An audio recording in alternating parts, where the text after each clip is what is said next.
didžiausias krovinys Lietuvoje istorijoje, tai yra vienalytis didžiausias krovinys. 3 kartus sunkesnis negu bet kada Lietuvoje pravežtas istoriškai krovinys. Tokio dydžio krovinys jis yra istoriškai pirmas ir labai didžiuojamės, kad jis atvyko būtent į mūsų kompaniją.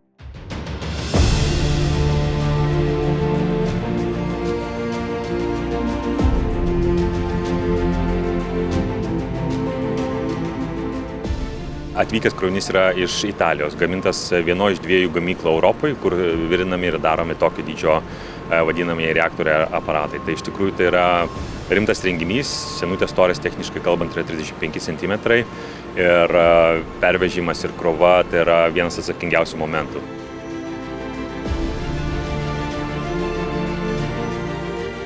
Žinoma, be galo svarbu yra galutinio krovinio gavėjo, tai yra šito projekto kaltininko Orlen Lietuva pasitikėjimas. Tai tikrai yra istorinė diena ne tik mūsų bendrovėj, akcinė bendrovė Orlen Lietuva, bet ir Žemaitijai ir visai Lietuvai. Ir be abejo didelė pagalba iš Begos buvo dalyvaujant su Klaipėdos valstybinių jūrų uosto direkcija. Tai yra neeilinis projektas ir jiem, matot, neeilinis laivas, tai yra pirmas toks Lietuvoje užėjimas tokio laivo ir Klaipėdoje.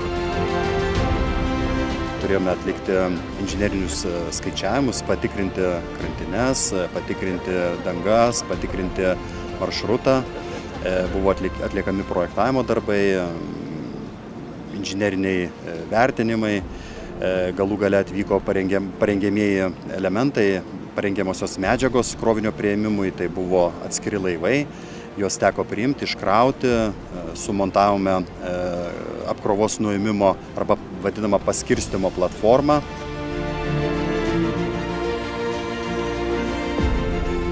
Transportas iš tikrųjų yra irgi neeilinis, tai yra 2 platformos po 44 ašis, tai yra šis 88 ašių platforma.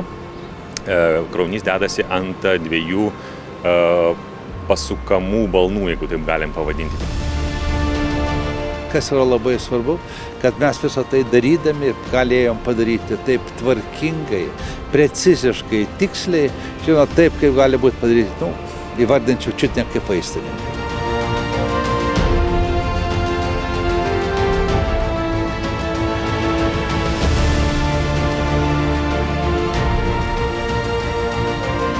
Tai yra 3 metai darbo, kaip sako, ir 2 valandos iškilimui. Mes su Bega jau planuojame sekantį projektą, tai yra Litgrid sinchronizavimo projektas.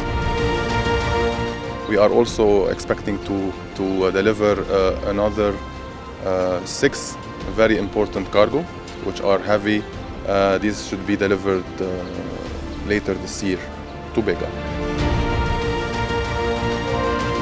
Tai parodimas Begos galimybių, Lietuvos, o galbūt dargi plačiau negu Lietuvos mastelė, ką mes galime padaryti.